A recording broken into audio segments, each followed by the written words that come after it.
Ok ladies, aujourd'hui on se retrouve pour une nouvelle vidéo sur comment réaliser un logo sous Photoshop. C'est le sujet d'aujourd'hui et on se retrouve pour la vidéo.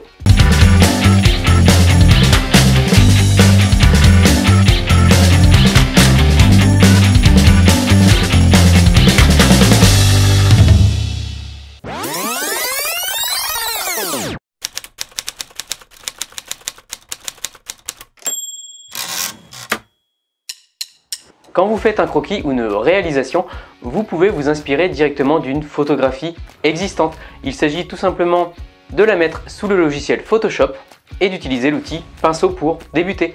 Généralement, quand je crée la réalisation d'un logo, je pars dans le principe de faire quelques croquis en amont et de les proposer à mon client. Ça dépend en fonction de ses besoins et en fonction de mes inspirations. Comment faire le logo? Vous allez importer votre photo sous Photoshop, utiliser l'outil pinceau.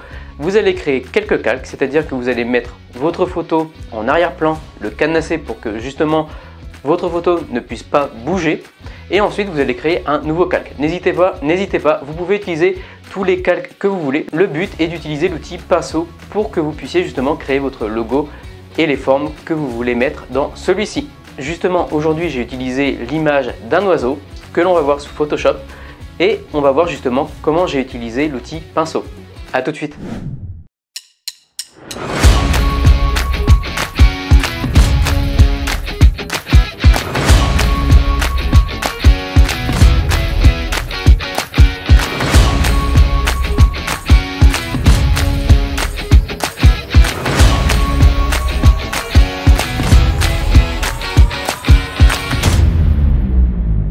J'ai importé ma photo directement sous Photoshop, je l'ai cadenassée et j'ai utilisé l'outil pinceau. Tout simplement, j'ai créé plusieurs calques, j'ai effacé et réutilisé le pinceau avec une couleur noire. Pour le moment, on n'est pas encore à la couleur. Le but est de créer quelque chose d'assez droit que l'on va réimporter sous Illustrator.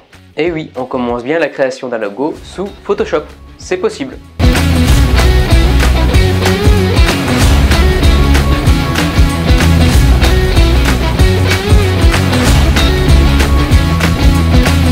Quand vous avez fait la création de votre logo sous Photoshop, il vous suffit tout simplement soit de faire un enregistrement de votre image, soit de le mettre en PNG ou alors en fond blanc pour l'importer directement sur Illustrator et utiliser la vectorisation dynamique. Ensuite, il me suffit tout simplement de faire une vectorisation dynamique et d'y apporter des modifications. Aujourd'hui, le but n'est pas forcément de créer un logo ou de le nettoyer, mais de vous montrer que avec Photoshop, on peut quand même créer un début de logo. Mais je n'ai pas fini. Vous pouvez aller également sur What the Font en ce qui concerne les typographies. Ça vous permet justement d'agrémenter vos planches et vos réalisations en ce qui concerne les logotypes. Par la suite, j'ai importé directement une typographie que j'ai beaucoup aimée sur What the Font. Dans la même manière de faire, il vous suffit tout simplement de faire une vectorisation dynamique. Attention, si par exemple votre client a aimé la typographie, n'hésitez pas à la racheter directement sur What the Font. Mettez-la de côté, ça peut être intéressant parce que ça peut aller vite par exemple d'utiliser plusieurs typos et de ne plus savoir la source d'où elle provient.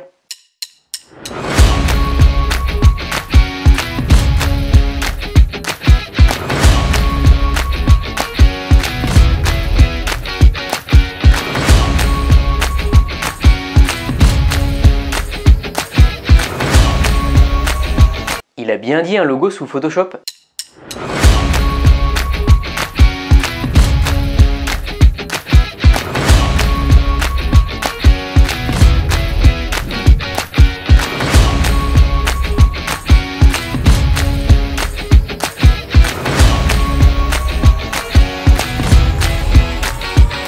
Et oui.